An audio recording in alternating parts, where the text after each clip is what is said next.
Bonjour à tous, Franck Muller. Eh bien écoutez, nous sommes jeudi déjà, jeudi 27 août. Bien. Bon, il y a un petit peu des rebondissements sur l'affaire Augustin, on m'a un peu titillé par des commentaires, donc je vais percer l'abcès. Hein. C'est pas une fake news. Augustin a vraiment eu une ITT, il a vraiment eu des dents éclatées, etc. Il y a des modalités qui sont différentes, mais quoi qu'il en soit, la victime c'est lui, hein, c'est pas les autres. D'accord ? Bon, puisqu'il commence à en avoir marre, un type va défendre des jeunes femmes, et puis en fin de compte, tout juste si c'est pas lui le coupable. Donc voilà, on va revenir évidemment avec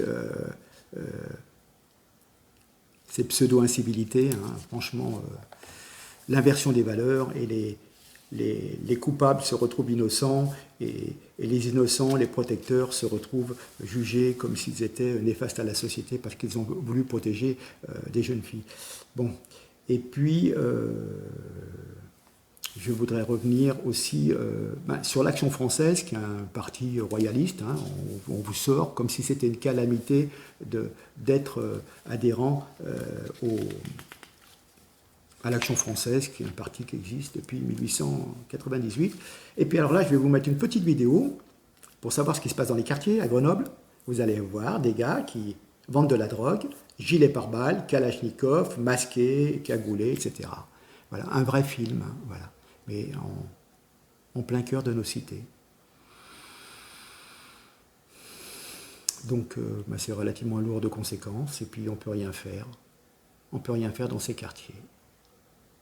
Voilà, donc ce sont des gens qui prennent en otage une partie de la population. Allez, je vous mets cette vidéo. Je vais la faire durer une trentaine de secondes, et puis je reprends tout de suite derrière. D'accord ? Allez, à tout de suite. Merci. On y va.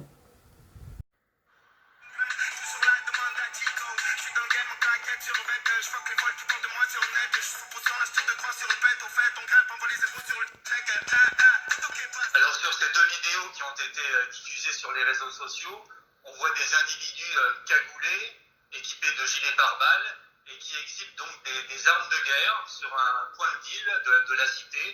Des armes de guerre, on ne sait pas exactement s'il s'agit de Kalachnikov, de AK-47 ou d'autres armes, mais en tout cas on voit qu'ils sont lourdement armés et que visiblement eh bien, ils veulent montrer leur force. Alors, ces vidéos ont bien été tournées dans le quartier Mistral, hein, ce sont les autorités judiciaires elles-mêmes qui l'affirment, car sur une des vidéos on voit une fresque à la gloire de trafiquants de drogue célèbres, hein, El Chapo ou Pablo Escobar, et cette fresque a bien existé dans la cité, elle a été peinte sur un mur d'un immeuble. Lorsque les autorités ont découvert ça, ils l'ont fait effacer. Donc vous avez vu, nos jeunes ne font pas le service militaire, mais ils savent s'occuper dans les banlieues, ils ont des gilets pare-balles, des kalachnikovs, et puis ils font du business. Bien, alors j'en viens à cette fameuse affaire d'Augustin.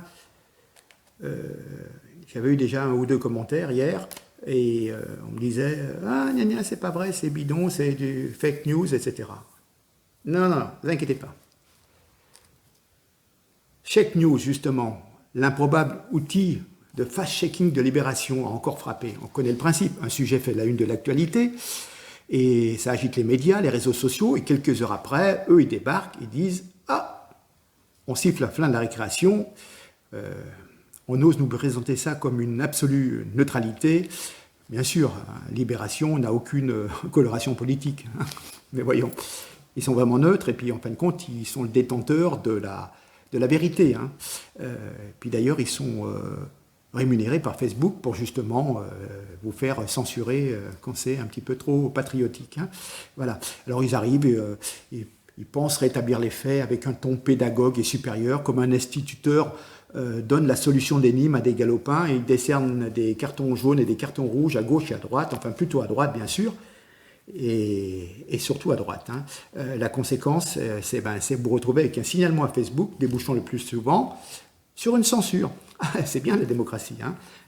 L'affaire Augustin, dont le prénom et le profil, on en conviendra, ne sont déjà guère porteurs pour postuler au titre de héros national. Hein.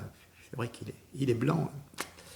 Alors, dans l'article que sait-on de l'agression d'Augustin à Lyon, Check News affirme, dès le sous-titre, que les versions de la scène divergent Donc voilà, hein, bravo les gars, déjà, on essaye de foutre le bordel.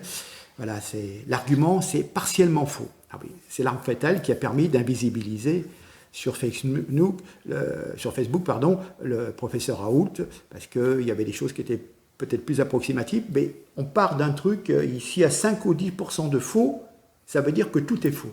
Voilà. Hein. Voilà.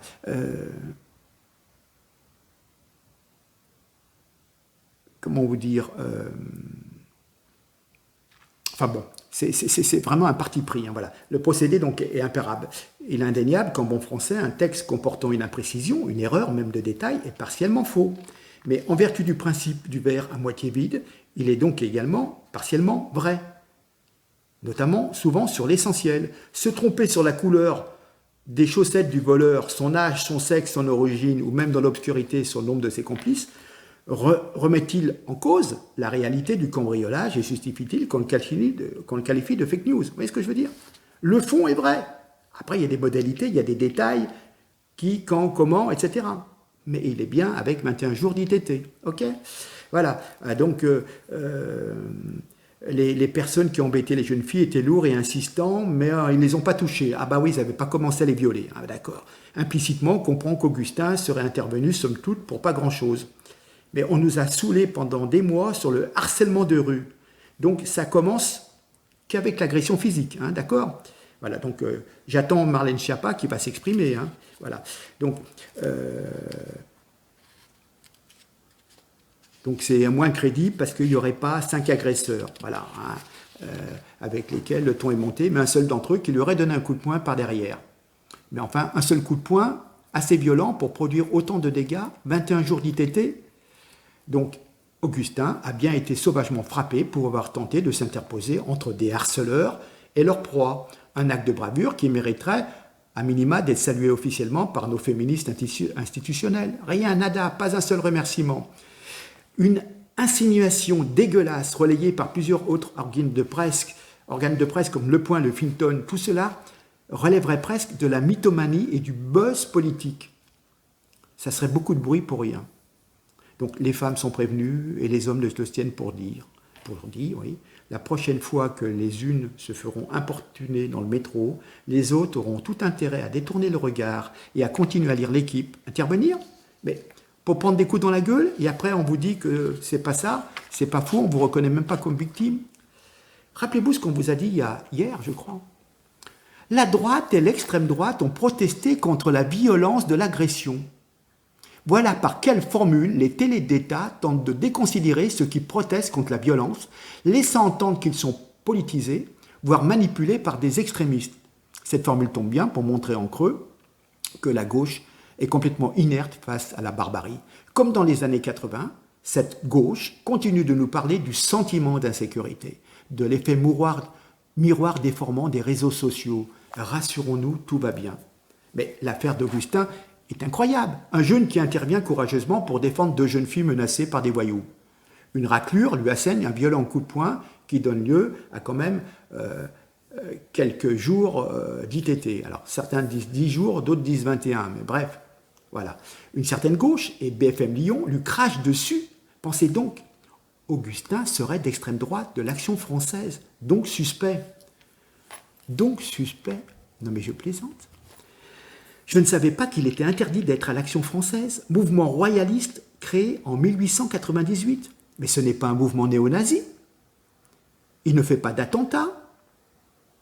On a le droit d'être à Lutte ouvrière, à l'extrême gauche, mais pas à Action française ou à Génération identitaire, qu'on pourchasse simplement pour avoir mis une bannière. Hein? Par contre, les antifas, ils peuvent casser, etc. Là, il n'y a pas de problème. Hein? On peut être à l'extrême gauche, pas de souci. D'ailleurs, je vous rappelle que il me semble il y a 2 jours à Lyon, 3 membres de droite, d'extrême droite, ont été agressés par 20 personnes de l'ultra-gauche. Hein. Ils étaient à la terrasse d'un café en train de boire. C'est pas grave, dans le moment qu'on casse la gueule à des gens de droite, c'est progressiste, vous voyez? Voilà. Donc, je ferme un peu cette parenthèse. L'agression de ces jeunes filles ne serait donc pas si grave, juste une drague un peu lourde. Mais je croyais que la drague de rue était appelée du harcèlement. Mais là, c'est une exception, puisque vous comprenez, ça met en cause un Français. Hein. Pire, on accuse désormais la victime d'avoir exagéré l'agression. Donc c'est vraiment une illustration de notre société déliquescente où les victimes sont transformées en coupables, des voyous violents en dragueurs administrant une petite gifle. Voilà, hein, c'est des voyous, il lui fout une patate, hein, et tout juste. Non, mais il lui a mis une petite calotte comme ça. Ouais, l'autre il a des ITT, il est à l'hôpital opéré, il a passé la nuit. Enfin bon. Donc les héros adulés de la gauche s'appellent Traoré, avec bien entendu une médiatisation constante de leur action. Augustin n'a pas eu le droit à ce traitement de faveur. Il est trop blanc, trop français. Le bien et le mal s'inversent peu à peu, et tout semble s'accélérer depuis quelques mois. Je pense aussi que la déchristianisation de la France, le manque de foi, de repères moraux, condamne la France à un destin funeste. On peut souhaiter un miracle, mais qu'en sera-t-il? Je ne sais pas. Alors, ben voilà, moi j'ai un communiqué de l'Action française, je vais vous le dire. Le mouvement nationaliste et royaliste, fondé en 1898, a publié un communiqué suite au torrent de boue qui se sont déversés sur ce parti royaliste. Hein, alors qu'Augustin faisait remarquer à des jeunes gens qu'ils étaient en train d'importuner des jeunes filles. Au moins un de ces jeunes a décidé de l'attaquer par derrière en lui portant un coup à la tête. Augustin a été ramassé plus tard, la mâchoire brisée, les dents cassées, les cervicales déplacées. Donc il semblerait qu'on me reparle encore de 21 jours d'ITT. Bon.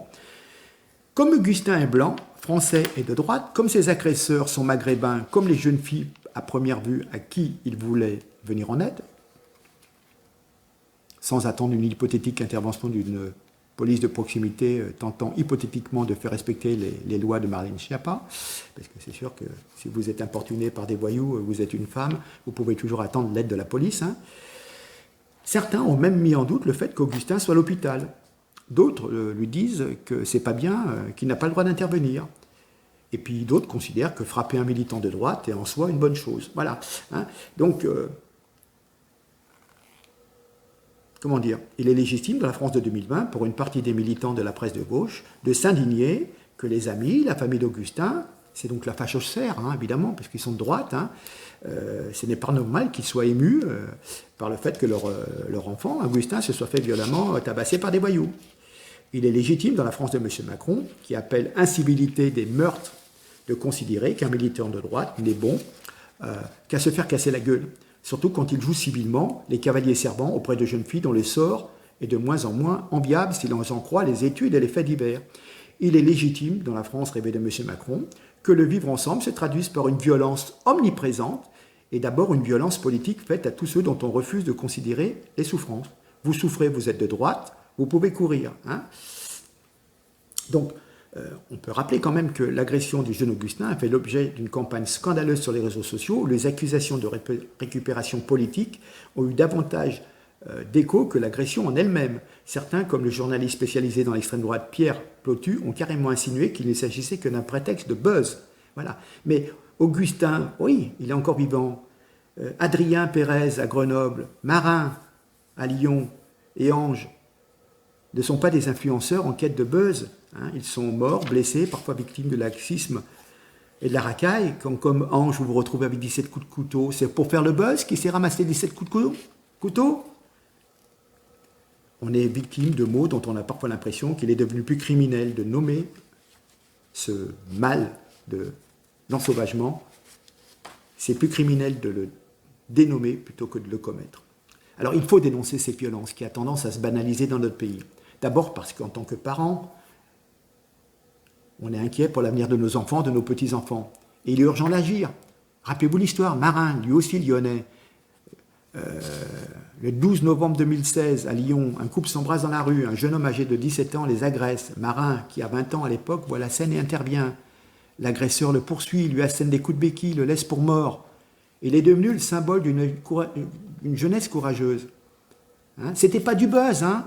Les coups de béquille, il les a pris, hein, et il est handicapé maintenant. Hein. Vous y pensez à lui? Les Français ont le courage de s'opposer à la violence, cette violence qui tisse sa toile dans notre pays. La dénoncer est un minimum que nous puissions faire.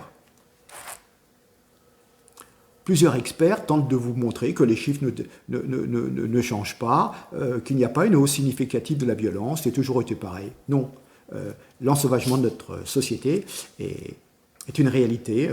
Il y a des agressions à répétition. Alors évidemment, pour M. Macron, ce sont simplement des faits divers, hein, mais c'est le signe d'un problème plus grave qui s'installe petit à petit dans notre société. une violence systématique après des victoires ou des défaites sportives, des agressions répétées contre les forces de l'ordre, des élus, des maires qui se font rouler dessus, des chauffeurs de transport en commun, comme à Marseille, ou le chauffeur de bus à Bayonne, notre jeune Axel Dorier, morte et fauchée sur 800 mètres par un véhicule dans la région, en plein cœur de Lyon. Il y avait un autre monsieur, Jean-Michel Gaudin, roué de coups pour avoir protégé des jeunes femmes, Adrien, donc dans une rixe. Voilà, tous ceux qui tous les jours sont les victimes de cette violence. La lutte contre l'insécurité n'est pas une question de statistiques. Derrière les chiffres, il y a des victimes et des crimes de plus en plus sauvages. Ce n'est pas du racisme, c'est de dire qu'il y a une partie de personnes qui agressent systématiquement des Français parce que nous on est dans les droits de l'homme, etc. On n'est pas des sauvages, on ne va pas aller se battre, on ne va pas aller agresser, on ne va pas se défendre parce qu'on est des décadents. Vous voyez, c'est la fin de Rome. Donc vous mettez un Romain contre un barbare, le barbare, lui, il a le couteau entre les dents et puis il va y aller. Et aux alentours de l'an 400, Rome est tombée. Parce qu'à un moment, c'était plus la Rome militaire, c'était une Rome riche qui pensait plutôt à s'empiffrer et à s'enrichir. Et puis toutes les valeurs morales, physiques, de force, d'intégrité, des valeurs soldatesques, militaires, elle les a perdues. On dit, oh bon, on va sous-traiter des mecs, on va prendre des miliciens, on va prendre des barbares, on va leur donner des armes et on va les payer pour nous protéger. Et puis les gars, à un moment, ils se sont dit, les barbares, ils se sont dit, maintenant les Romains, on va se les faire, et puis c'est nous qui allons être calife à la place du calife. Vous voyez ce que je veux dire? C'est tout. Voilà. Alors, comme je vous dis, ce n'est pas une question de statistiques, mais je vais vous dire des statistiques. Depuis 2014, le total annuel des homicides augmente de nouveau. En 2019, 1218 ont été comptabilisés par les services de police et de gendarmerie, soit plus de 100 qu'en 2018 et en 2017. Vous voyez, 10% de plus de meurtres. Vous vous rendez compte? 100 morts de plus chaque année. Plus encore, le nombre de tentatives de meurtre a explosé. Ça n'a plus que doublé entre 2000 et 2019. On est passé de 1175 tentatives de meurtre à 3000 en 2019, alors que la population n'a même pas augmenté de 10% sur la même période et les chiffres de tentatives de meurtre doublent. Il y a quelques années, 85% des mineurs qui étaient traduits devant la justice, ils avaient un petit peu peur et changeaient de comportement, ils rentraient dans le droit chemin. Et puis maintenant, ils sont plus que 65%, c'est-à-dire qu'on a 35% d'irrécupérables. Au contraire, ça leur fait un grade supplémentaire.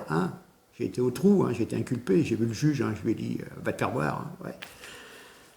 Et on nous dit, on parle dans cette affaire de faire le jeu de l'extrême droite. Mais franchement, il y en a marre de ce débat de l'extrême droite. Je vais vous citer une phrase de Confucius, ça nous ramène à la Chine d'il y a très très longtemps. Ne pas dire les choses, ne pas nommer les choses, c'est commencer par les tolérer, puis par les accepter. Rappelez-nous Saint Augustin. Augustin, tiens. À force de tout voir, on finit par tout supporter. À force de tout supporter, on finit par tout tolérer. Et à force de tout tolérer, on finit par tout accepter. Et à force de tout accepter, on finit par tout approuver. Et vous êtes en train d'approuver. On est en train de vous la mettre bien profond. Et encore, j'ai des gens qui m'écrivent, tout juste, ils ne mettent pas la vaseline. Malheureusement, excusez-moi de parler crûment, mais à un moment, on parle de violence à nos enfants. Vous ne pouvez pas prendre le car, vous prenez le bus, etc. T'as une cigarette? Ben non, j'en ai pas. Et je te casse la gueule, je te file un coup de couteau. Non mais arrêtez quand même, c'est quoi ça? Au lieu de valoriser des actes de bravoure, certains tentent de salir. Augustin n'est pas un agresseur, c'est la victime. Mais le Huffington Post cherche à salir cette action. Voilà. Alors évidemment, si Augustin avait été issu d'une minorité visible, il aurait été probablement érigé en symbole de courage. Un pauvre maghrébin qui a été agressé par un vilain facho et il lui a cassé les dents. Oh mon Dieu, mon Dieu, mon Dieu. Et vous auriez eu des manifestations à Vaux-en-Velin et à Vénissieux pour dire oui, il y a des vilains fachos qui se baladent et qui ont agressé. Non, malheureusement, je m'adresse aux gens de la communauté musulmane. Ils savent que je leur réponds et ils savent à quoi s'en tenir avec moi. Et voilà, bon, il y a 10% de sauvages, des histoires de clans, c'est tribal, c'est une mauvaise éducation faite par l'éducation nationale française, une mauvaise ambiance dans les quartiers, des gens trop l'un sur l'autre. Voilà, on a rassemblé des gens dans des coins et... Enfin bon, il y a des tas de choses, mais bon, il y a des gens qui veulent s'en sortir. Vous trouvez des gens issus de la communauté maghrébine qui sont vendeurs chez Darty, à Carrefour, etc., qui ont monté des boîtes, qui sont ambulanciers, d'autres qui sont infirmières, d'autres qui sont dentistes. Moi, mon infirmière et mon dentiste, ma dentiste, eh ben, ils sont originaires du Maghreb. Eh ben oui, mon Dieu, vous voyez, moi je suis un méchant raciste. Ah, je peux vous dire, quand je leur parle, ben, je leur parle comme maintenant, et elles sont d'accord avec moi, hein, voilà. Parce que la racaille, c'est la racaille. La racaille, c'est un comportement. On ne dit pas, c'est marqué sur le passeport, c'est comme ça. Alors, on vous parle de nationalistes. Je voudrais quand même vous m'expliquer quelque chose. On n'a pas le droit d'être à l'Action française, d'être à Génération identitaire, même dans un autre parti. On est automatiquement des fachos, des nationalistes. C'est pas bien d'être nationaliste. Mais expliquez-moi, des jeunes dans des quartiers, on va dire, originaires, dont les parents ou les grands-parents sont originaires d'Algérie, hein, qui sont français de papier, qui sont nourris par les allocations, soignés gratuitement à l'hôpital, éducation gratuite, beaucoup plus que leur pays faisait il y a quelques années, hein, on est d'accord, hein. Là il y a quand même beaucoup d'avantages. Eh bien non, ces gens-là se baladent, brûlent le drapeau français, et sont donc des nationalistes algériens, parce que toutes leurs actions sont revendiquées avec des drapeaux algériens, parfois marocains. Excusez-moi auprès de la personne algérienne qui parfois m'avait dit vous parlez souvent. Bon, c'est souvent qu'on voit des drapeaux algériens. Bon, voilà. Mais bon, c'est pas. Je fais pas de l'Algérie ma tête de Turc, hein, quoi qu'il en soit. Mais bon, c'est vrai que on voit quand même à 90% beaucoup de drapeaux algériens. Voilà. Donc eux, ce sont des nationalistes. Ce sont des Français nationalistes algériens qui se baladent avec le drapeau. Et eux, c'est normal. Et un Français qui milite dans un mouvement de droite, d'extrême droite, royaliste, franchement. Ah, les royalistes, c'est des méchants terroristes. Hein. Mais attendez, ça existe depuis 120 ans, ce mouvement. Il n'a pas été interdit. Donc, il n'y a rien à lui reprocher. Donc, vous avez le droit de prendre une adhésion. Vous payez vos 20 ou 30 euros, et puis vous êtes à adhésion. Et puis, vous avez le droit de partager sur Facebook quand Facebook ne vous censure pas, vos états d'âme politiques, comme moi je peux le faire, voilà. Hein. Donc, évidemment, si Augustin avait été d'une minorité visible, il aurait été probablement été érigé en symbole de courage. Et là, évidemment, il est blanc, de droite. On va surtout minimiser dans l'opinion publique.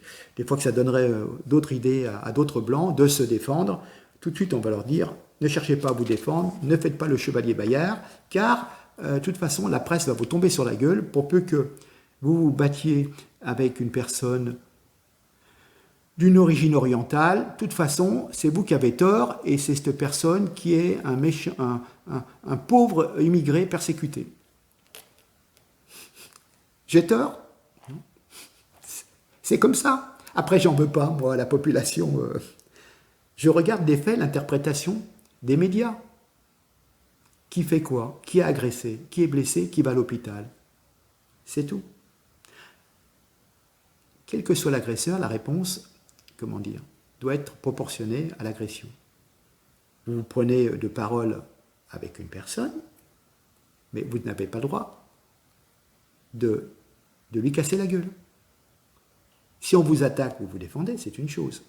Mais là, il n'y avait pas d'attaque, il y avait une prise de tête, comme on peut dire, entre jeunes. Voilà. Mais là, celui qui a les ITT, c'est le jeune Augustin. Voilà. Donc, bien entendu, son héroïsme est minimisé. L'enquête débute, on en saura un peu plus.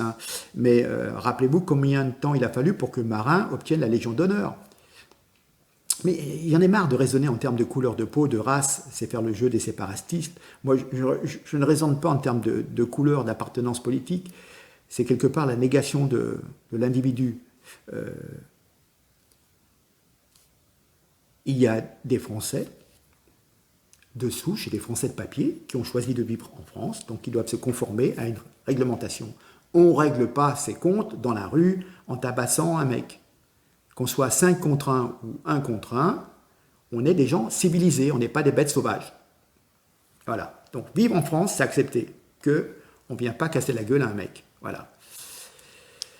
Il n'y a qu'une seule communauté, c'est la communauté française. Vous observez le règlement à la française. Un point, c'est tout. Si vous n'êtes pas content, je peux le comprendre. Si ça ne correspond pas à vos aspirations, on est bien d'accord. Mais ce compte-là, il faut peut-être aller vivre ailleurs. Je ne sais pas. Je ne sais pas. Dans le temps, vous pouvez aller au Far West, vous mettiez un revolver et vous tiriez sur tout ce qui bouge. Il y avait un mec qui n'était pas d'accord avec vous, il n'avait pas de cigarette à vous donner, et hop, je sortais mon 6 coups et puis je le tuais. Voilà. Mais ici, ce n'est pas le western. D'accord ? Voilà. En plus, je rajoute une couche, le maire de Lyon, lui, n'a pas réagi. En fin de compte, comme pour Axel, ah non, lui, il n'y a pas de problème. Ah oui, on s'occupe. Là, on va mettre des vélos et puis des pistes cyclables. On est en train de casser toute la circulation pour mettre des pistes cyclables. Voilà. Et pendant ce temps, vous prenez les coups de couteau. Il y a de la violence, de l'intolérance, quelle que soit la couleur des gens. Voilà. Donc ça va déboucher sur des désordres beaucoup plus forts.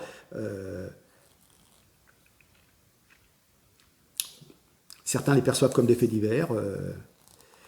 Et c'est pas question de faire de la récupération politique. C'est statistiquement, vous voyez que de toute façon, ça augmente.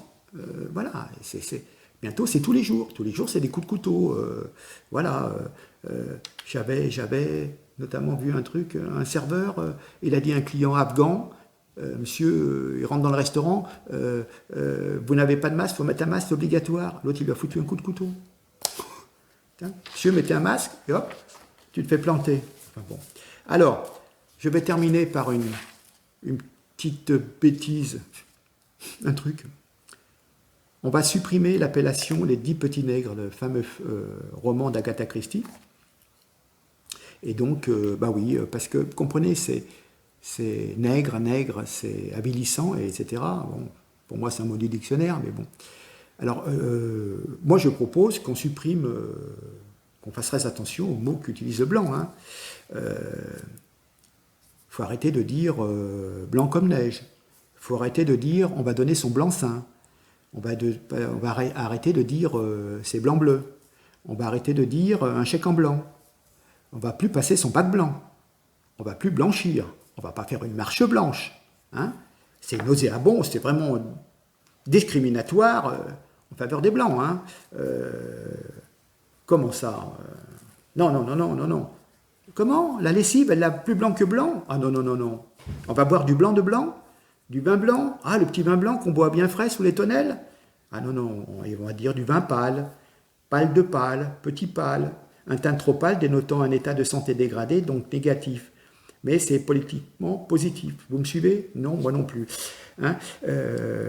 Donc, en fin de compte, on va supprimer le noir comme couleur de deuil, parce que ça assimile le noir à la douleur des familles. Et puis, on va avoir un deuil en blanc, comme c'est le cas en Asie, où le blanc est déjà la couleur du deuil. Voilà. Permettez-moi de rentrer dans cette dinguerie de l'antiracisme. Bon, il y a un ouvrage, il est tel qu'il est. Lire un livre, c'est quand même s'élever intellectuellement. Et là, on vous fait des... c'est l'héritier. Alors maintenant, c'est plus les 10 petits nègres, ils étaient 10. Ouh là, quel progressisme, franchement. Alors, j'ai vu un truc sur Facebook, c'est le dernier, je vais vous lâcher. Devrions-nous créer des hôpitaux, des soins, des écoles, des entreprises juste pour les Noirs ? Mais attendez, monsieur, vous êtes en Europe. C'est quand même une région, au départ, qui était habitée par des Blancs. Donc, si vous ne souhaitez pas côtoyer des Blancs, la solution la plus simple, pour vous, Noirs, qui ne pouvez plus supporter le contact des Blancs, c'est de retourner en Afrique. Ben oui, parce que, bon, à moins de tuer tous les Blancs, si vous voulez plus être mélangés, voilà. Puis je peux vous dire que faire tourner une boîte rien qu'avec des Noirs, on verra, on va me taxer de racisme, mais bon, je veux dire, faire des usines, des entreprises, On ne embauche que des noirs. Ah ouais, d'accord. Bon, enfin bon, voilà où on en est. À force de baisser votre pantalon, voilà où on en est. Moi, qu'est-ce que vous voulez que je vous dise? J'essaye de vous réveillez-vous, quoi. Réveillez-vous. Je sais plus, je sais plus. Je reviendrai sur les événements du PSG. J'ai quelques petites informations. Est-ce que j'ai encore le temps? Ah oui, allez, 2 minutes, allez, je vous les prends. Vous savez pourquoi, en fin de compte, il y a eu tant de dégradation? Parce que... Trouvage mon papier. Oui, parce que arrêter la racaille qui pille les boutiques des Champs-Élysées ou matraquer des supporters réunis tranquillement dans un bar, le ministère de l'Intérieur n'a pas hésité. Il faut respecter les gestes barrières. Donc, toutes les... Parce que vous comprenez, il y a une pandémie, alors je vais revenir aussi là-dessus sur les chiffres, j'y reviendrai. Le 23 août, la mortalité bondit à un seul mort. 15 morts le 24, 12 décès le 20 août, 23 le 21. Comme vous voyez, il y a une pandémie. Hein. Bon, en plus, on ne sait pas si c'est des personnes âgées qui avaient 80 ans, qui étaient au bout du rouleau. Et puis, bon... Alors, quand la racaille a commencé à arriver sur l'ex, plus belle avenue du monde, la brigade de répression de l'action violente motorisée, ce qu'on appelle les Braves, part à la recherche de regroupements d'individus. Donc, des gens qui, malheureusement, regardent un match de foot dans des bistrots, dans des restaurants. C'est vrai qu'ils sont un peu resserrés. Donc, c'est un complot contre la santé des Parisiens. Hein. Dans un bar, tandis qu'une trentaine de clients suivent calmement le match sur un écran, les Braves, les flics motorisés, font une entrée tonitruante. Ces gens ne donnent aucun signe de rébellion, ils sont tous à leur verre de bière et en train de regarder avec le masque le match. Eh ben non, les supporters sont matraqués. Les coups pleuvent. Voilà, mais évidemment, ce sont des contaminateurs, des assassins en puissance, hein, des inconscients qui vont faire passer les chiffres de mortalité de 9 à 12. Hein. Et tiens, prends ça, toi aussi. Hein. Ah, chef, mission accomplie, les rebelles ont été maîtrisés. Et pendant ce temps, sur les Champs-Élysées, loin de cette turpitude, les casseurs font leur course du dimanche soir. Pour être sûr de faire plaisir, les vitrines sont débalisées méthodiquement, les vêtements de marque, les baskets, les parfums. Ah oui, Noël approche. Hein. À chaque extrémité de l'avenue, les CRS en armure assistent au saccage. Le lendemain, sur TF1, une riveraine témoigne de la passivité des forces de police. Ils ont laissé piller les boutiques, cassées, il ne se passait rien. Ils étaient un extrême à droite et un extrême à gauche. Ils ne sont pas venus les arrêter, donc je ne comprends pas. Dans le même reportage, un responsable du syndicat Alliance Police explique cette apparente inaction par la trop faible mobilité des troupes. Ouais, parce qu'ils n'ont pas de patin roulette, alors ils sont harnachés, donc ils ont du mal à courir, voilà. Hein. Mais simplement, le syndicaliste n'a pas dit que les unités motorisées qui auraient pu, en moto, faire un petit peu le ménage, eh ben ils s'étaient occupés à faire la tournée des bars, à s'occuper de ce que buvaient, enfin de ce que faisaient les gens en train de regarder le match. Voilà, les policiers étaient au bistrot un soir d'émeute, et voilà où on en est. Hein, on est d'accord? Donc, faut arrêter, excusez-moi, je fais un peu de bruit avec mon papier. Donc, la répression s'intensifie soudainement dans la tranche horaire où les voyous dévastent les Champs-Élysées. Voilà. Par contre, on ne va pas regarder si un CRS a tapé trop fort sur la tête d'un client de bar. Voilà, la mortalité va peut-être repartir à la hausse. Voilà. Donc, compliqué quand même. Hein. Choisir d'aller faire les bars plutôt qu'on savait que ça allait se dégrader. Eh ben non, les gens qui pouvaient intervenir étaient en mission dans les bars. C'est, monsieur le préfet l'allemand, mais barrez-vous, c'est faux. Ils veulent que ça dégénère. Je ne sais pas. Alors on va me dire, oui, c'est le complot, tout est fait pour que les gens s'entretuent, que ça soit la guerre civile et tout, mais on va poser des questions, je veux dire. On le sait qu'il y a des dégradations à chaque match. Qu'on perde ou qu'on gagne, ils sortent. Voilà, hein, tous les prétextes sont bons pour secouer les voitures et casser les voitures, ou même des commerces de braves types.